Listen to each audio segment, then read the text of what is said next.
I'm Darren Franich, and I want to welcome the entire cast, by the look of it, and producer of Fear the Walking Dead here to the EW Comic-Con Lounge. Thank you guys for being here. So Fear the Walking Dead mid-season finale. For a show that starts on a pretty depressing point with the world ending, the mid-season finale, it felt to me like, just to begin with Madison, here's someone who's already lost a lot, and Kim, it feels like she's sort of almost lost everything now. I mean, where do we find her when we come back for the back half of the second season? She's pretty upset. She's pretty distraught.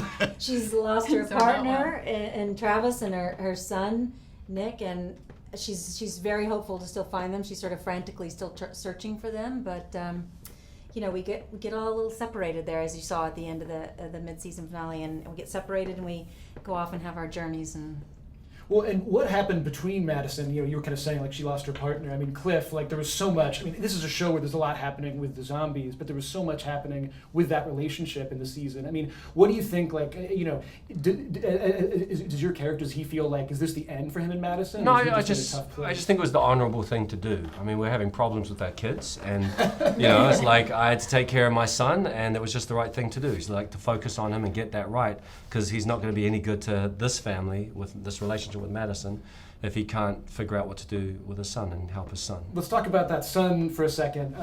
Chris went on a bit of a journey this past few episodes. Yeah, it was a great journey for him. I mean, like, do you feel like I always kind of think with stories like this, there's that point where you worry, like, is a character just too far gone now? I mean, what was it like, sort of playing this descent for your character? No, I think Chris sees some sort of perceived good because he has now embraced this world, this apocalypse world, and he was getting away from the problem, which he was the problem inside, and so he distanced himself from the family and just left. Mm-hmm. And that was him.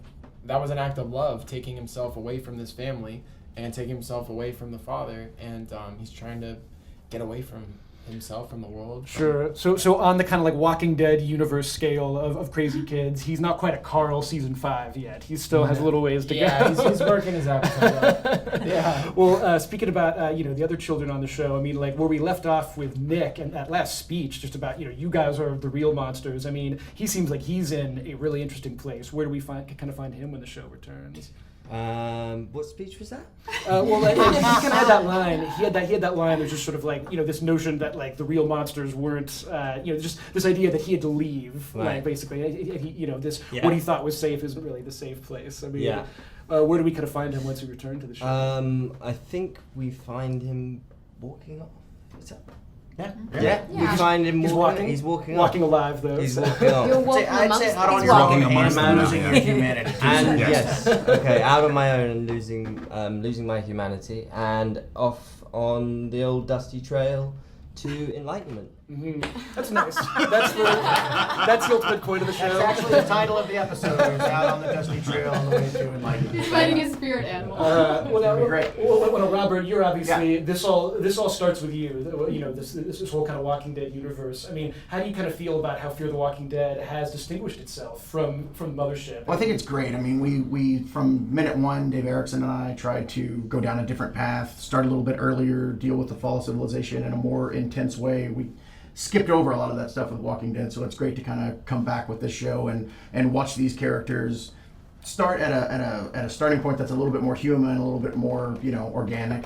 But what's exciting about where we're getting now is that we're finally getting to that point where the apocalypse is bearing down on these people, and it's really turning into this pressure cooker situation that's really causing a rapid evolution that will get us to a point where this is a much more savage, much more Walking Dead-esque situation moving forward. Well, and you know, to talk about that savagery, and like this is a show with a body count. I mean, I'd be interested to know, you know, with a character like let's say with Alicia. So you've already died once this season on television. Does that make it more or less likely that you'll die on Fear the Walking Dead? I'm hoping that my odds are better in this show. We'll see. I got mine in Vegas. Oh, that's okay. Don't worry. But yeah, no, I mean, like, we all signed on kind of knowing that this is part of the universe, and you have to go with it and trust the writers. So, you know. What's it kind of like when you're getting a new script? I mean, like, is there ever? I mean, like, I want you to know, with Strand especially. Here's a character who, he's relatively new this season. Is there always that concern when you're reading a new script? Like, this could be it. This could be the end. Oh, for absolutely, the character? because we're always in the we're playing the most highest stakes every single episode, and you never know, and many things happen to you. So hopefully you survive. Well, fantastic. Fear the Walking Dead. Thank you so much for being here, and stick around for more on EW.com.